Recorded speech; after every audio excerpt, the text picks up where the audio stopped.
La semana en RCR, actualidad, entrevistas, comentarios del acontecer nacional e internacional en la semana en RCR.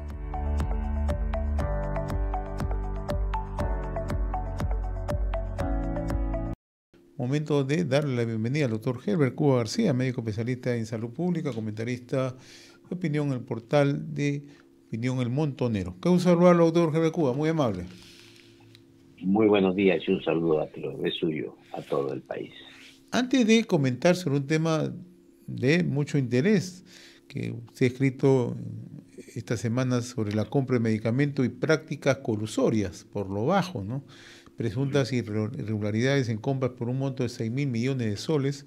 Me gustaría echarle una mirada muy rápida de los principales temas de la semana para luego ya un poco centrarnos en esta compra de medicamentos y prácticas colusorias.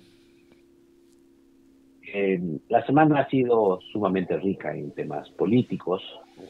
Se ha, en primer lugar, discutido el tema de las conversaciones de los diversos partidos políticos y las alianzas para la mesa directiva del Congreso.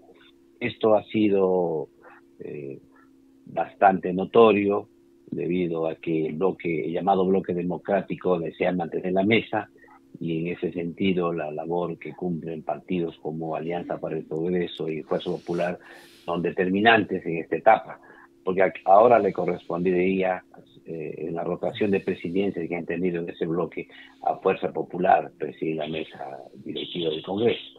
Pero parece que ahí hay alguna renuencia en hacerlo, y en consecuencia esto ha generado algún nivel de incertidumbre.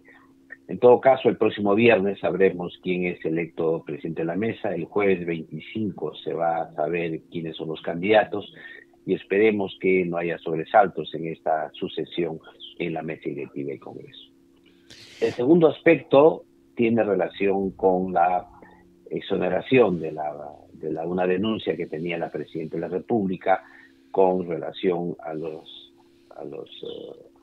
las muertes que ocurrieron en las protestas cuando asumió el mando. Y en ese sentido ha sido sumamente, aplaudido por el oficialismo el hecho de haber sido excluida de ese proceso. Sin embargo, ha quedado todavía el tema de los relojes Rolex, que probablemente dará mucho que hablar en los días futuros.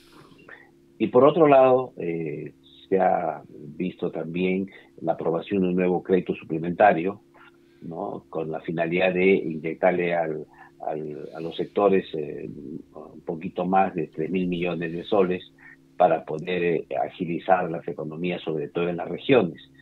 Una serie de inversiones para hacer transferencias, que sean con dinero transferido desde el gobierno nacional para que las regiones puedan dinamizar sus economías en sus sectores.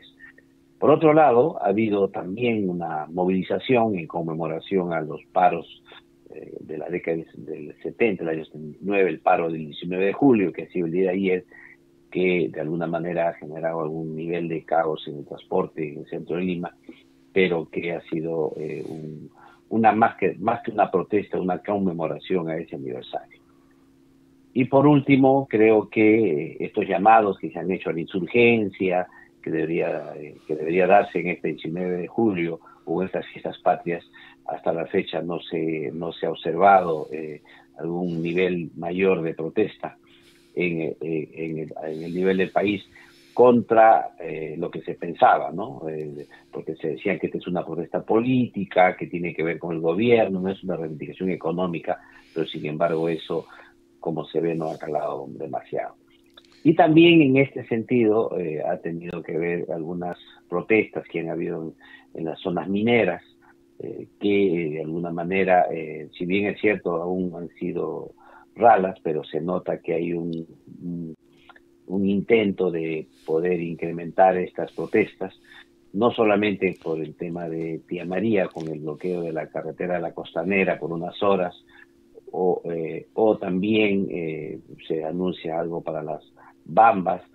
Todo esto en un momento en que el Perú ha tenido un crecimiento una vez más de más del 5% de la economía, en un momento en que el Perú ha comenzado ya a mejorar el empleo. Se habla de casi 250.000 empleos nuevos que ha ocurrido en el país, y en momentos en que nos aprestamos a poder ya acercarnos a inaugurar los grandes proyectos que el Perú tiene en cartera, como el caso de Chancay, el aeropuerto Jorge Chávez, etcétera.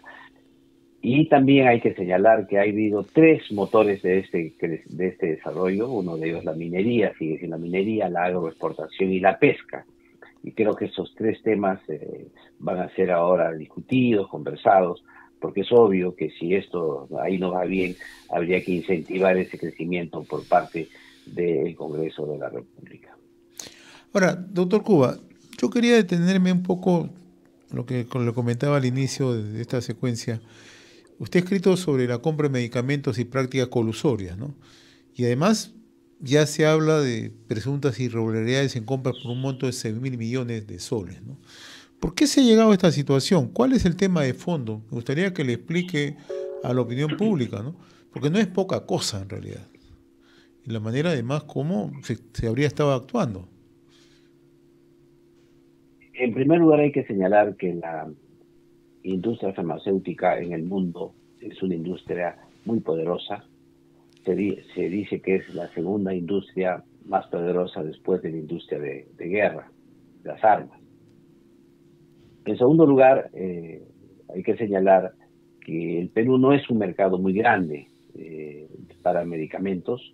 No somos comparables con países como Brasil, Estados Unidos, México, que son grandes economías, que tienen una enorme población. Nosotros tenemos un mercado más pequeño y además un sector donde la atención médica es generalmente pública, porque en el país existe casi un 95% de los establecimientos de salud son del sector público, sean estos del Ministerio de Salud o de Salud, o también de las Fuerzas Armadas y Policiales, inclusive las municipales. Por eso es que el Ministerio de Salud es un gran comprador. Es un gran comprador del sector público, es un gran comprador, y el Perú ha ensayado una serie de mecanismos precisamente para que se mejore la competencia. Desde la intención de que ingresen casi los medicamentos sin mucho control, como fue el registro sanitario con 7 días que se dio en el año 92, que se llamó la apertura farmacológica, hasta un poco más de controles con un registro sanitario y con tiempos acotados, que evidentemente no se ha cumplido hasta la fecha. Esto ha generado que este gran comprador pudiera, a través de mecanismos como fue la subasta inversa, es decir, el que tiene mejores precios es el que gana. En este caso, se haya observado que las empresas han generado lo que se llama una colusión horizontal, es decir, que ellos se pongan de acuerdo, ¿no?, entre empresas para ver quién postula y quién no, quién se retira, o si se retiran los dos y dejan desierto la licitación y se cae el proceso, y en este caso Indecopi ha encontrado algunos documentos que comprueban estos hechos, como correos electrónicos, conversaciones en lenguaje encriptado, etcétera, etcétera, que hace que evidencia que desde el año 2006 hasta el año 2020, que es el proceso de investigación que se ha hecho, se hayan dado estas prácticas colusorias en clara violación a la libre competencia y con la idea de obtener suprautilidades que quizá en un momento de competencia no ocurriría. Esto ha generado entonces que la denuncia que hace Indecopi sea muy importante. El Ministerio de Salud, en varias oportunidades, y esta ha sido la última con esta gestión, y también se ocurrió en la gestión del 2018 y 2017, se hicieron una serie de denuncias. No nos olvidemos que en este acápite de medicamentos, si bien es cierto, no está en este proceso de investigación, también hemos tenido el problema del oxígeno medicinal. porque el oxígeno medicinal también es un medicamento y también existió toda una investigación que hizo Indecopi al respecto debido a unas prácticas también de distribución del mercado nacional en 2 o 3 empresas que permitieron que los precios tengan prácticamente precios de monopolio. Y en este caso, esto ha generado grandes pérdidas, digamos, no solamente en el tema económico para el Estado. Quizá lo más grave es que cuando estas prácticas, estas compras se caen, al final lo que hay es escasez de medicamentos en los servicios de salud a nivel nacional. Y esto esperamos que la Indecopi pueda llevar esta investigación hasta el final, sancione a las empresas, que se dice que son 15 empresas que están involucradas, 5 personas naturales, y estas empresas son grandes empresas que intervienen mucho en el mercado nacional, que esperamos puedan también aclarar la situación, porque evidentemente este año, por ejemplo, como una práctica recurrente que había con estas prácticas que ya se notaban que eran totalmente irregulares en el mercado, que era además lenguaje común con los funcionarios que hay en Senares, que señalaban que era casi imposible poder evitar estas prácticas de las empresas. Y entonces este año, por ejemplo, se suspendió esta compra corporativa conjunta a nivel nacional y se prefirió transferir el dinero a los propios hospitales y las regiones para que hagan las compras, para que de alguna manera dinamicen esta economía y evitar estas prácticas. Sin que esto sea la solución, por supuesto, porque esto de alguna manera también genera problemas en las adquisiciones en las regiones, también se dan ya en menor cuantía, digamos, estos problemas, pero que sin embargo, en esta circunstancia, con esta denuncia que ha hecho Indecopi, con este proceso que lleva a cabo Indecopi, lo que hace sino es señalar que se tiene que ver alguna forma de mejorar esta adquisición a nivel nacional, mejorar el comportamiento de Senares, ver una posibilidad de mejorar las compras en estos temas de corrupción que se han detectado. Doctor Cuba, no deje de sorprender cuando usted nos detalla que se burlaban con facilidad cualquier atisbo de control, ¿no? Porque no solamente pasa por una entidad, son varias entidades las que pasan. ¿Qué es lo que ocurrió realmente de fondo? ¿O es que ya, más allá de una concertación, ha sido una cuestión planificada de tal manera que difícilmente podían intervenir otras instituciones? Usted acaba de decir algo, mucha gente conocía de esto, pero no lo decía. Sí, lo que sucede es que Indecopi tiene una autonomía. ¿Ya? Y uno puede notificar a Indecopi y Indecopi toma sus tiempos para hacer estas investigaciones. El hecho que, por ejemplo, haya ido hasta el año 2020 en la investigación no significa que luego del 2020 no hayan ocurrido estas prácticas. Lo que sucede es que ese es el proceso, el tiempo que ha tomado Indecopi. Lo que se hace se pone en conocimiento Indecopi, y Indecopi hace su proceso y se toma sus tiempos, sus recaudos para hacer esta investigación. Esto es en lo que le corresponde a Indecopi. Al Ministerio de Salud lo que le corresponde es poner en conocimiento, pero es evidente que estas prácticas uno las palpa cuando se te cae una compra. Uno quiere comprar un producto y al final participan en la licitación y al final se retiran, te dejan en blanco el producto. El problema no es que te dejen en blanco, sino que te generan un desabastecimiento. Y al final ese desabastecimiento tiene que ser cubierto por una compra de emergencia. Y esa compra de emergencia te dan a 3, 4 veces más el precio del que iban a licitar, porque no nos olvidemos que hablábamos de subasta inversa, es decir, se compraba el precio más económico. Esto se tiene que resolver de alguna manera. Y en estos momentos hay en discusión la nueva ley de contrataciones. En esta nueva ley de contrataciones, felizmente, se ha puesto que va a haber mecanismos, 3 grandes rubros va a tener para el tema de medicamentos. Un primer rubro van a ser la compra de medicamentos dentro de la propia ley de contrataciones. Va a haber mecanismos de compra diferenciados para aquellos medicamentos que son para enfermedades raras, huérfanas, cáncer, etcétera. Y además va a haber un régimen especial de compras. Y también se autoriza ya la compra directa al extranjero. Es decir, si tú notas que aquí en el Perú hay estos temas que estamos refiriendo, lo lógico sería que el Perú también pueda tener el Ministerio de Salud, el CENARES, que es el órgano logístico, debería tener la posibilidad de hacer adquisiciones en el extranjero.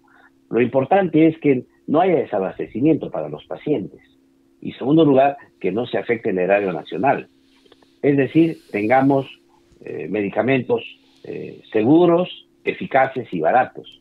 Y esta función la tiene que cumplir evidentemente el CENARES y el Ministerio de Salud, pero para esto necesitamos normas claras, afianzar mucho más el control, mejorar la transparencia de las compras y sobre todo un rediseño, una reorganización, una reestructuración de lo que puede ser este organismo de compras del Ministerio de Salud. Porque hay que tomar en cuenta que cuando se dan estas prácticas, y usted lo señala, parece poco probable que solo lo hagan las empresas a solas, ¿no? Debe haber algún mecanismo interno que aún no está desentrañado, pero debe existir un mecanismo de algo que se conoce también desde dentro. Por eso es que es importante este rediseño, esta reestructuración, para poder mejorar la gestión en estos aspectos en el Ministerio de Salud. Ahora, de acuerdo a lo que ha adelantado Indecopi, se había afectado a CENARES y también a Salud, ¿no? Que es a través de la Central de Abastecimiento de Bienes Estratégicos. ¿Esto es así? Sí, lo que señala Indecopi es que el CEABE, el Centro de Abastecimiento de Salud, también ha sido afectado, y ahí colocan licitaciones hasta por el monto de 600 millones de soles. Es una afectación 10 veces menor que la que tiene el MINSA. Sin embargo, hay que tomar en cuenta que son dinero de los asegurados y que esta situación puede ser grave en el salud, porque en el salud el medicamento es esencial porque tiene una forma de gestión más curativa, digamos, que la que tiene el MINSA, que el MINSA es más preventivo promocional, y el uso del medicamento tiene una mayor peso, digamos, en la gestión sanitaria. Sin embargo, 600 millones es muchísimo dinero, claro, y esperamos que también ahí se pueda llegar a las investigaciones hasta el final. En el caso del MINSA, que son como casi 5.300 millones, cuando hablamos de las cifras astronómicas, 5.300 millones es muchísimo dinero, ¿no es cierto? Y aquí lo que se trata es que se vea la posibilidad, ¿no?, también de que estas empresas de alguna manera se conozcan en detalle todos los aspectos para que de alguna manera puedan resarcirse. Porque el tema de fondo aquí está que cuando tú dejas un medicamento a la población tiene que salir a comprar. Y acá hay un dato que creo que es relevante señalar. De todo el gasto que se hace en la atención sanitaria, en medicamentos, en todo el sistema público del Perú, todos los gastos que se hace, el 55% del gasto lo hace la población de su bolsillo. Y esto no debería ocurrir en un país que se jacta de tener un 99.5% de la población con un seguro, sea del SIS, sea privado, o sea de salud, o sea de las Fuerzas Armadas o policiales. ¿Esto qué significa? Si tú tienes un seguro, lo lógico es que el medicamento se te sea otorgado en modo gratuito. Pero aquí viene un tema de fondo, que si bien es cierto, tienes un seguro, sin embargo, no tienes la contraparte que es la capacidad de atención médica. Es decir, te faltan servicios. Todavía hay un 20 a 22% de la población que no tiene acceso a los servicios de salud, sobre todo en las zonas más alejadas del país, las zonas altandinas, las comunidades dispersas, las comunidades nativas, amazónicas, etcétera. Pero sin embargo es la población que más necesita, es la población que requiere de alguna manera que le llegue su medicamento a esos lugares. O sea, el reto en este caso es bien grande, es que toda la población peruana tenga acceso a los servicios de salud, se fortalezca la prestación de servicios de salud y en este sentido se fortalezca también la entrega de su medicamento en cada una de las atenciones que tiene la gente. Y para ello hay que frenar la corrupción, en realidad. Ese es el tema de fondo. El tema clave aquí, como usted señala, es señalar la corrupción. Los montos son astronómicos. No nos olvidemos que tenemos unas cifras que parecen increíbles. El Perú tiene una brecha insatisfecha para cubrir la necesidad de la gente en atención de salud de 55.000 millones de soles. Pero el país en su conjunto, con todos los ministerios y todo el sector público, tiene tiene un gasto, una pérdida en corrupción de más de 22.000 millones de soles. Imagínese usted, si nosotros frenamos la corrupción, ¿cuánto podríamos mejorar para cerrar la brecha en el sector salud? Muy bien, doctor Javier Cuba, muy agradecido, muy reconocido por esta comunicación a través de la semana en RCR. Muy gentil, buen día. Un abrazo una vez más. Hemos presentado La Semana en RCR.